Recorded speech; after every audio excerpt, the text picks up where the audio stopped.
மத்திய அரசின் மீது குற்றம் சுட்டும் நிதியமைச்சர் மாநிலத்தின் சொந்த வருவாய் 26,000 கோடி குறைந்துள்ளது பற்றி எந்த விளக்கமும் அவையில் தெரிவிக்கவில்லை. வரவு செலவு 2025-26 ஆண்டு 66,753 கோடி செலவிடப்படும் என்று கணித்த நிலையில் திருத்திய மதிப்பீட்டில் இதுவரை 51,442 கோடியாக, அதாவது சுமார் 15,000 கோடி குறைந்துள்ளதற்கு நிதியமைச்சர் எந்த காரணத்தை கொண்டு விளக்கவில்லை.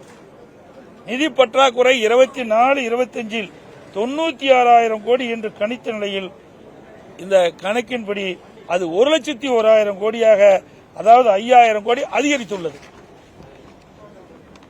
2025-26 ஆண்டு 1,08,000 கோடியாக நிதி பற்றாக்குறை இருக்கும் என்று கணிக்கப்பட்ட நிலையில் திருத்திய மதிப்பீட்டில் இது 1,24,000 கோடியாக உயர்ந்துள்ளது.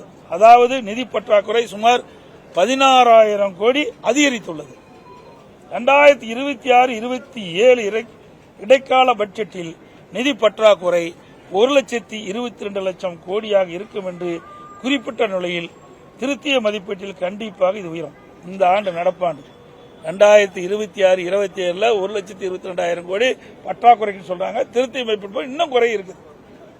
இவ்வாறு நிதி பற்றாக்குறை அதிகரித்துக் கொண்டே சென்றால் அதை ஈடு செய்ய மக்கள் மீது வரிச்சுமை மற்றும் கடன் வாங்கும் அளவு கூடும்.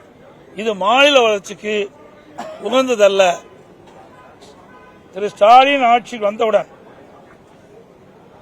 திரு ரகுராமன் ராஜன் அவர்கள் தலைமையில் நிதி மேலாண்மை குழு அமைத்து மாநில நிதிநிலை சீர் செய்யப்படும் என்று சொன்னாங்க.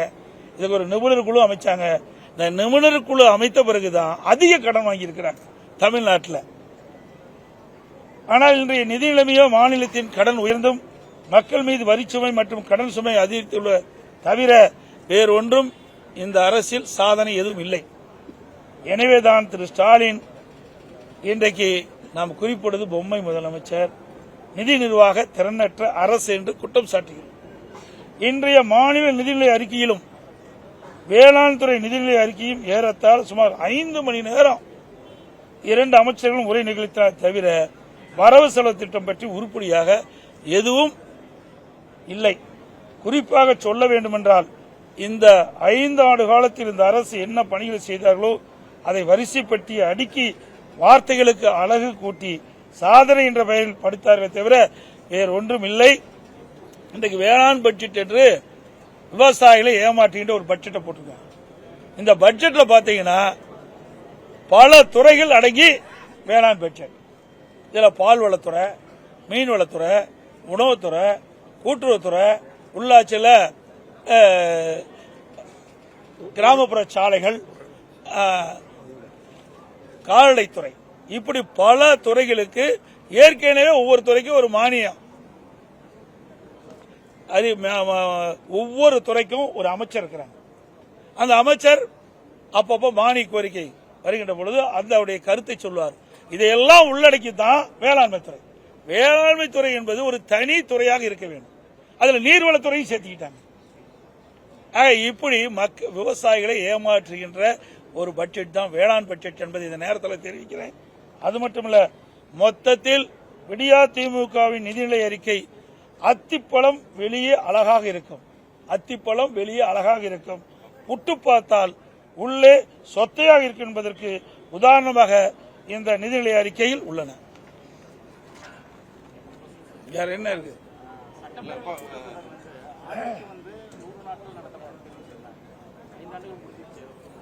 இதெல்லாம் சட்டமன்றத்தில் பேசலான்னு இருந்தேன், நீங்க இப்பவே கேட்டுட்டீங்க.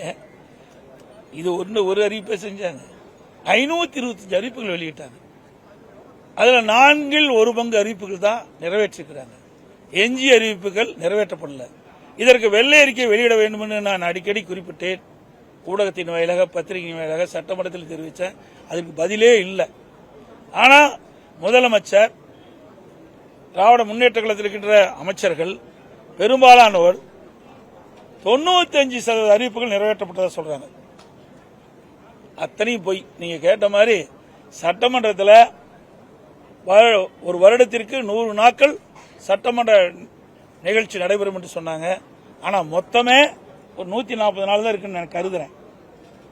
இவ்வளவுதான் 5 வருஷத்துலையும் சேர்த்து இந்த அரசாங்கம் இந்த சட்டமன்ற நிகழ்ச்சி நடத்தி இருக்குது. தொடர்ந்து போராட்டம், கிராம உதவியாளர் போராட்டம் ஒரு பக்கம், ஊராட்சி ஒரு போராட்டம், விவசாயிகள் கறிக்கோழி விவசாயிகள் வந்து அந்த போராட்டம் தொடர்ந்து நடந்துட்டு இருக்கு. இன்னும் முடிஞ்ச பாடு இல்லை. இப்போ இங்க சட்டமன்ற கூட்டத்தில் வந்து ஒவ்வொரு முறையும் வாக்குறுதி கொடுத்துட்டு வராங்க, பேச்சுவார்த்தை நடத்திட்டு வராங்க.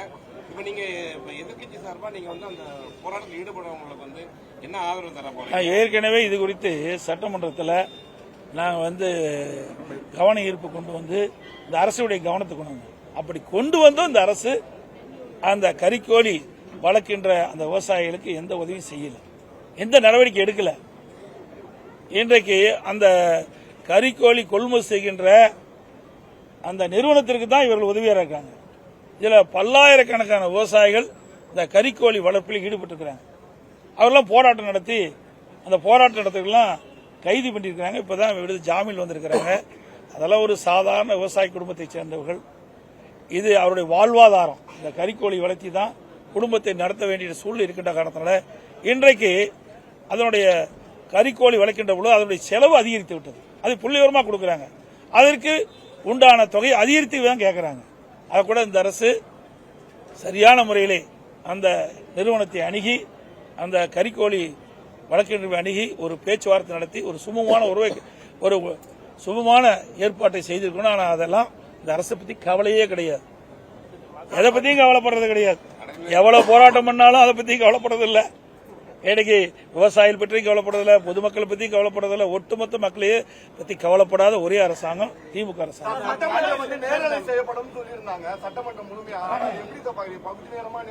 அதாவது நான் பேசும்போது வராது, லிங்க் கொடுக்க மாட்டாங்க.